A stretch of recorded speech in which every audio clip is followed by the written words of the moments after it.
150 நபர்கள் pin point பண்ணி கொடுத்திருந்தாங்க. வாட்ஸ்அப் சாட்டு, எப்படி பணம் மாறி இருக்கு, குறிப்பா நேரு அவர்களுடைய அமைச்சர் இருக்கக்கூடிய துறையில இன்ஜினியர் அபிஷியல்ஸ் அவர்களுக்கு அந்த பரீட்சைக்கு 25 லட்சத்திலிருந்து 35 லட்சம் ரூபாய் வாங்கியது ஏற்கனவே பத்திரிகையாளர் சந்திப்புல பேசியிருக்கோம். நான் டீட்டெயிலா போக விரும்பலீங்கன்னா அது உங்களுக்கு தெரியும். அது சம்பந்தமாக இதுவரை ஒரு வழக்கு கூட காவல்துறை பதிவு செய்யவில்லை. இன்று செய்தியாளர்களை சந்தித்து பேசிய பாஜக முன்னாள் மாநில தலைவர் அண்ணாமலை, அமைச்சர் நேரு மீது தற்போது வரை ஏன் எஃப்ஐஆர் பதியவில்லை என காவல்துறையினருக்கு கேள்வி எழுப்பியுள்ளார். 2-3 விஷயங்களை உங்களிடம் வைக்க வேண்டும் என்பது எங்களுடைய நோக்கம். என்னோடு நம்முடைய தலைவர்கள் எல்லாம் இருக்கிறாங்க. முதல்ல நம்முடைய அமைச்சர் KN நேரு அவர்கள் சார்ந்திருக்கக்கூடிய துறையில தொடர்ந்து முறைகேடுகள் வந்து கொண்டே இருக்கிறது. நம்ம பார்த்த இதற்கு முன்பு என்போர்ஸ்மெண்ட் டைரக்டரேட் அமலாக்கத்துறை அவர்கள் அக்டோபர் 2025 888 கோடி ரூபாய் ஊழல் நடந்திருப்பதை சுட்டிக்காட்டி நம்முடைய பொறுப்பு டிஜிபிக்கு ஒரு கடிதம் எழுதியிருந்தார்கள்.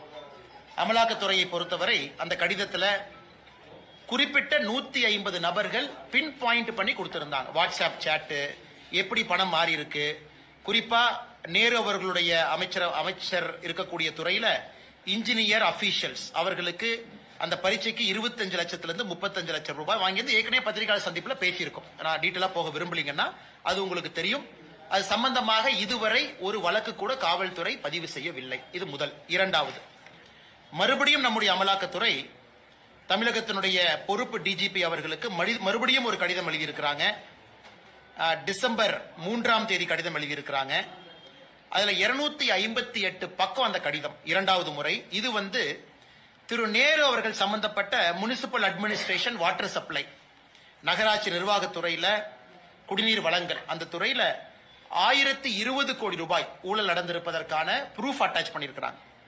இது குறிப்பாக நகராட்சி நிர்வாகம் மற்றும் குடிநீர் வழங்கல் துறையில அங்கே பொறுப்பேற்கக்கூடிய கான்ட்ராக்டர்ஸ், அரசனுடைய கான்ட்ராக்ட் கிடைக்கக்கூடிய கான்ட்ராக்டர்ஸ் எப்படி பிரைப், லஞ்ச பணமாக 7.5% 10% கான்ட்ராக்ட் வேல்யூவை நேரு அவர்களுக்கும் குடும்பத்தை சார்ந்தவர்களுக்கும் கொடுக்க வேண்டும் என்பதை ஒரு டோசியரா நம்முடைய பொறுப்பு டிஜிபி கொடுத்திருக்கிறாங்க.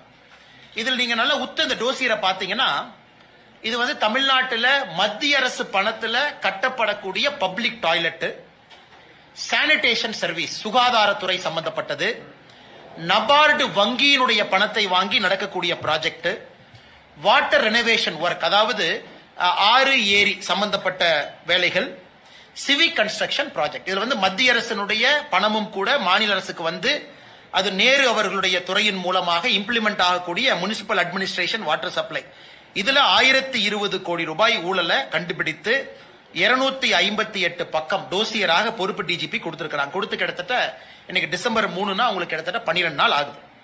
அதுல குறிப்பாக இடி அவர்கள் மறுபடியும் வாட்ஸ்அப் சாட், எப்படி பணத்தை வாங்கியிருக்கிறாங்க, ஹவாலா டிரான்சாக்சன், துபாய்க்கு ஹவாலா மூலமாக ஓவர்சீஸுக்கு அனுப்பி இருக்கக்கூடிய ப்ரூஃப், அது எல்லாம் கூட கொடுத்திருக்கிறாங்க. இதுல ரொம்ப அதிர்ச்சிகரமான விஷயம் என்னன்னா, இது அதிர்ச்சி தான், ஆனா ஆச்சரியம் இல்ல, நிறைய வாட்ஸ்அப் சாட்ல பார்ட்டி ஃபண்ட் மென்ஷன் பண்ணிருக்காங்க. பார்ட்டி ஃபண்ட் டிஎம்கேன்னு இருக்கு. அதையும் கூட அமலாக்கத்துறை அந்த 258 பேஜ் டோசியர்ல அதையும் கூட ஹைலைட் பண்ணிருக்காங்க. பார்ட்டி ஃபண்ட் அப்படின்னு அவங்க பண்ணி பிரைப கலெக்ட் பண்ணிருக்காங்க. 7.5% 10% கான்ட்ராக்டர்ஸ். இது நேரு அவர்கள் சாதாரணமா பத்திரிகை நண்பர்கள் கேட்கும் பொழுது சாதாரணமா கடந்து போயிட்டாங்க. அதாவது இதுல ஒன்னும் உண்மை இல்ல, இது அரசியல் பழிவாங்கும் நடவடிக்கை, நான் இதன் மீது கோர்ட்ல பாத்துக்கிறேன், அங்க பாத்துக்கிறேன். அதனால் மறுபடியும் பத்திரிகையாளர் சந்திப்பில் நாங்க என்ன சொல்ல விரும்புறோம் அப்படின்னா, 888 கோடி ரூபாய் முதல் ஊழல் இன்ஜினியர் ரெக்ரூட்மெண்ட், ஒரு இன்ஜினியருக்கு 25 லட்சத்திலிருந்து 35 லட்சம் ரூபாய் லஞ்சம்.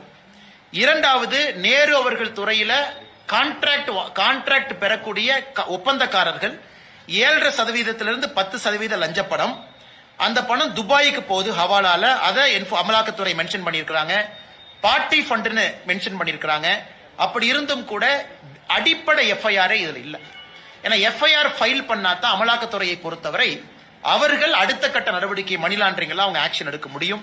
இதையும் கூட உங்க கவனத்துக்கு கொண்டு வரும். மூன்றாவது, இன்று நேரு அவர்களுடைய அமைச்சரவையில் நடந்திருக்கக்கூடிய குளறுபடி. இன்னைக்கு பாத்தீங்கன்னா தமிழ்நாடு செய்திகளை உள்ளது உள்ளபடி தெரிந்து கொள்ள ரெஃப்ளெக்ட் நியூஸை சப்ஸ்கிரைப் பண்ணுங்க.